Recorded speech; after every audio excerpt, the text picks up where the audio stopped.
I've been working with a local animal rescue, and I think a PowerPoint presentation is just what we need to showcase some information about their adoptable pets. But how do we get from this to a presentation that looks like this? The key is understanding how slides, layouts, and placeholders work. Let's take a look at placeholders first. When you start with a new slide, it'll usually contain one or more placeholders. Placeholders can contain text, pictures, charts, and all kinds of different objects. To find out what you can do with a placeholder, just hover over the icons here, or simply click and start typing to add text. The arrangement of these placeholders is controlled by the slide layout.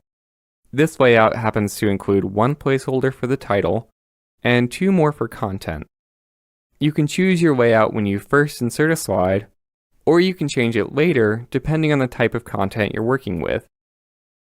To insert a new slide, look to the New Slide command on the Home tab. You can use the top half to add a slide in the same layout as the one that's currently selected, or use the bottom half to open the menu, and choose the exact layout you want. You can even insert a blank slide and add your own text boxes and objects later. Changing the current layout is just as easy. All you have to do is click the Layout command and make a new selection from the menu. This time we're going to choose the section header layout. At this point, instead of inserting more placeholder slides, I'd like to try copying and pasting some of the slides I've already created. This can really save you time when the slides you need are so similar to the ones you already have. Just select the slide you want to copy, then click the Copy command on the Home tab, or press Ctrl-C on your keyboard. Next, click in between or below the slide where you want the copy to appear, then go back to the ribbon and click Paste. Alternatively, you could press Ctrl-V on your keyboard. And you can paste as many copies as you need. Now that I have these copies to use as a sort of template, I no longer need those two content slides that we started with. So I'm going to delete each slide by selecting it, and then pressing Backspace or Delete on my keyboard. I'm also going to move this section header so it appears a little later in the presentation. To do this, click and hold the thumbnail, then just drag and drop it into place. Now we're going to take a closer look at this slide itself, along with some ways that you can customize it. The important thing to remember is that nothing is set in stone here. You can always adjust your layout and change the look of your slides any way you want.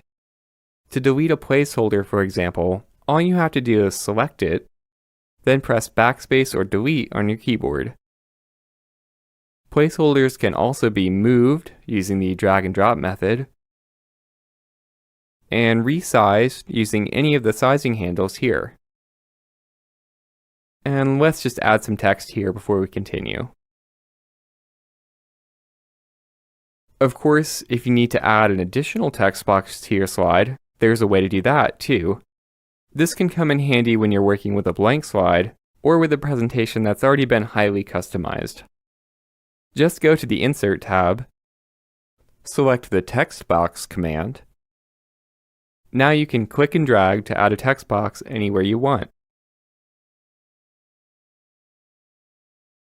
You'll want to be careful not to change too much though, especially depending on your level of design experience. If you stray too far from the built-in layouts, it can be difficult to get your presentation looking consistent. Sometimes it may be better to try a different slide layout instead. In other words, one that already has the content arranged the way you want. Or you could choose a different theme using the options on the Design tab. Here's how they work. All you have to do is hover over the thumbnails for a preview. As you can see, each theme uses a slightly different layout, so you can easily try out different designs and change the look of your slides without moving or deleting any placeholders. I think I'm going to go with this one. Yeah, that looks really good. There are still a couple more features on the Design tab that'll let you customize your slides. For example, over here on the right, you can change or format your current slide background. You can also adjust the size and dimensions of your presentation if you're not using a widescreen monitor. Okay, now you know how to work with slides, placeholders, and layouts, including a few simple tricks for changing your presentation's design.